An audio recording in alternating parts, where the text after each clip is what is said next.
A lot going on in our first reading, in our gospel reading. And when I say a lot going on, I really want to concentrate basically on the work. We know what's going on theologically and all of that, but I just want to concentrate on the work. And in the sense now, so Moses has gone up and he's gotten and been talking to the Lord, and he's got all these commandments, the law, the covenant, if you will. And so he's come down and explained the rules to the people. If we want to be God's people, special to God, then there are certain rules that we have to obey. And the people said, sure. And then I think he went back up the mountain eventually, and we've got the Ten Commandments, which is really just a synopsis of the law. Obviously, the law is huge and lots of rules and regulations, but let's just stay with the Ten Commandments. And so Moses now has these Ten Commandments, and now somehow we've got to do something to kind of ratify this, to make this work for the people. So early in the morning, Moses gets up, and we have to start building an altar, which is work. And then they have to erect these 12 pillars. I don't know how big they were, but they have to erect 12 pillars, which is work, which is going on throughout the day. Now you've got to take some of the young men, according to the reading, and take some of these young men and say, well, y'all have got the dirty job, and it is a gross job, no doubt. Probably it would be very gross to us now because we're just not people who do this. But nonetheless, these young men have to go out and start killing these young bulls. And they're required to kill them, to offer up a holocaust, which is kind of messy in of itself, but just slaughtering all these bulls is messy. Then having to take the blood, which is messy, and separate it into two sections. Then finally, Moses says, okay, now we can begin. So you take half that blood and splash it on those pillars and altar. Then Moses then has to read the covenant to the people and says, okay, this is the rule book and these are the rules. And the people say, yeah, sure, we'll do that. And then he has to then take that blood, the rest of the blood, and everybody has to be sprinkled, which is messy in of itself. So it's a mess. And the thing is that it's important. It's an important mess. And it is something that has to be done, something that they could recognize, but it is work. It is work of the people. They're involved and everyone's doing it.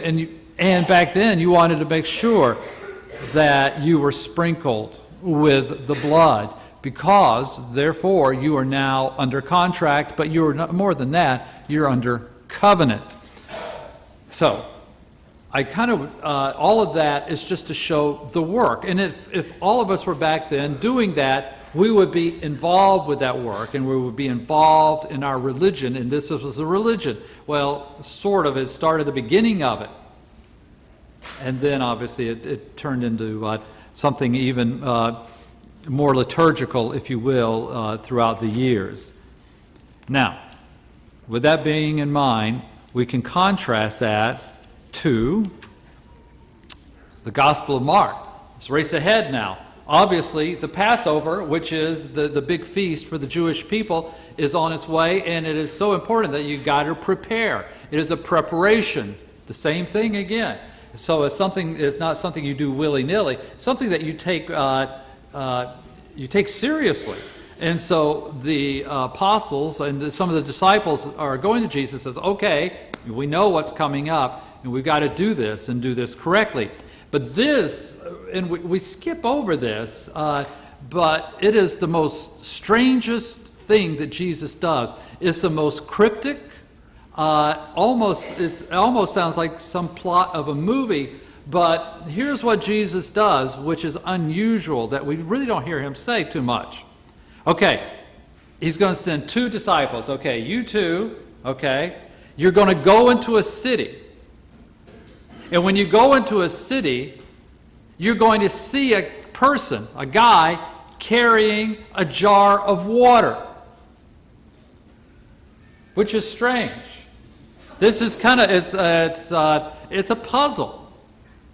So you go into the city, you look for a man carrying a jar of water. When you go up to him, you will meet him.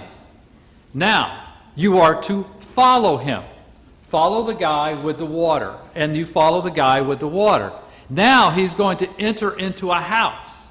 You go to that house as well. And when you get to that house, you are going to ask for the master of the house. And when you finally greet the master of the house, this is the first thing you say. The teacher says. And that is the code. That's a special code word. The teacher says. So that when the master of the house sees, and he doesn't know who these guys are, he sees these guys, but the first thing that comes out of their mouth is the master says, suddenly it kind of clicks into him and certain things start to happen.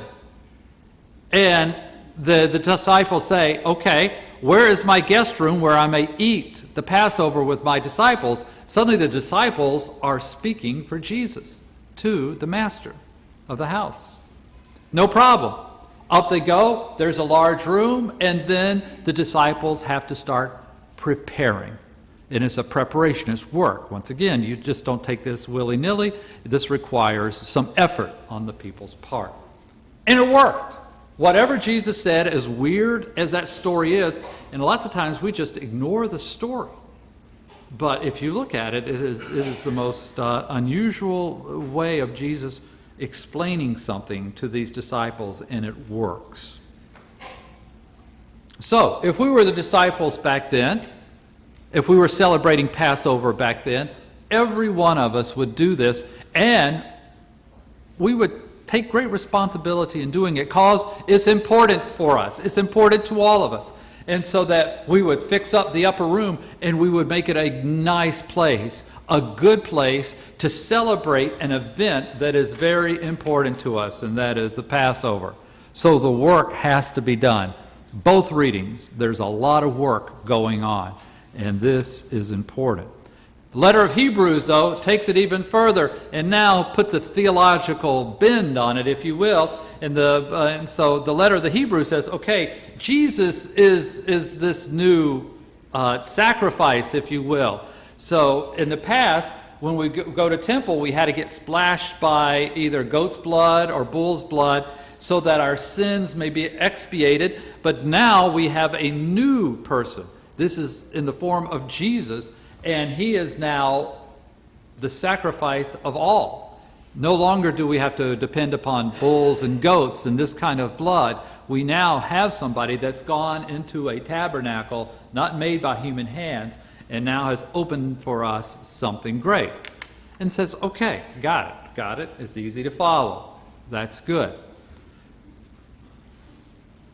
But back to Mark.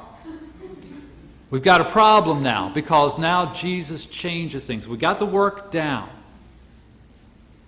And Jesus does something now that is different. Jesus now says, when you come together in my name, this bread becomes my body, and this wine becomes my blood. And therefore, whenever you gather now, you gather as a community, and you take part now into my body. That is difficult. And herein lies the challenge. In our first reading, and at the beginning of this gospel reading, religion is important, and it plays a part. And is important for me because I can relate to it. Anything that I can do to work at my religion so that I am okay in God's eyes, that is okay. And reason I like this kind of work is because I don't need you. I can do it on my own. It is something that I am in control of. If you want to work, fine. If you want to do all of that with us, fine. Want to work with everybody else? Fine. I don't care. I'm concerned that I get sprinkled by this bull's blood. I'm not so sure that I'm concerned about you getting it. Or I'm going to set up for Passover, and I'm going to set up the way that I want. I'm kind of in control here. It's my control. But then suddenly, Jesus changes everything.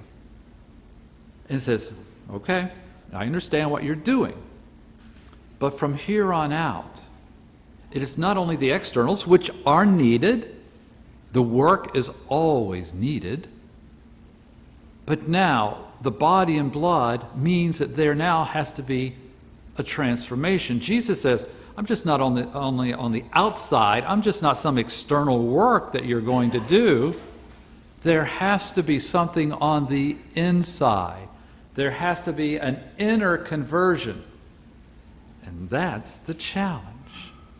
The moment that we partake of the body and blood of Christ, do we allow ourselves to be transformed into something? I can work for something. I can do all of that. But do I dare transform? And that is the hard part. Working for Jesus is easy. Transforming for Jesus is a lot of work. And it requires a lot of giving up of things. And today, the sacrament that we celebrate, I think, gives us the strength to actually think that we can transform ourselves. We can. On our own, no. On our own, we are not strong enough. We're not mentally strong. We're not physically strong. There is no way we can be Jesus. I recognize that. We all recognize that. We want to be Christ-like, but let's face it, it's so hard to do, except Jesus says, I have brought to you something that can help. And today we celebrate this supernatural gift that allows us to be transformed from our heart. So that now I don't just work for myself in this work. Instead, the work is transformed so that we all work together. We all work for one another. It's just not my salvation, it's your salvation. It's all of our salvation, all of us together. So that our external religion, which is what we do here, this is our external religion, and we do it every week. This is our ritual. Now, we can do this fine, but do we allow ourselves to go out and be transformed by the body and blood of Christ that we receive? And here's the hard part. We can do the external religion all we can, and we can come to communion every week and be unmoved. We can be untransformed, because I can go and I can celebrate at this altar, and still outside there in the real world, in the world where I have to deal with everybody else,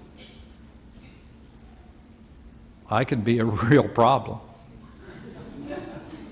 to everybody, whoever I meet, because of not being transformed. All right, so with that being said, it's hard work. It's hard work in our religion, and this is exactly what we're to do. This is the work of our religion right here. But there's more to it. There's also the transformation of our heart of our religion. The two have to come together. Today we celebrate this great sacrament that allows the two to come together, that allows us to come here and work here, but allows us to carry the work on, allows us to be Christ-like in a world that really needs it.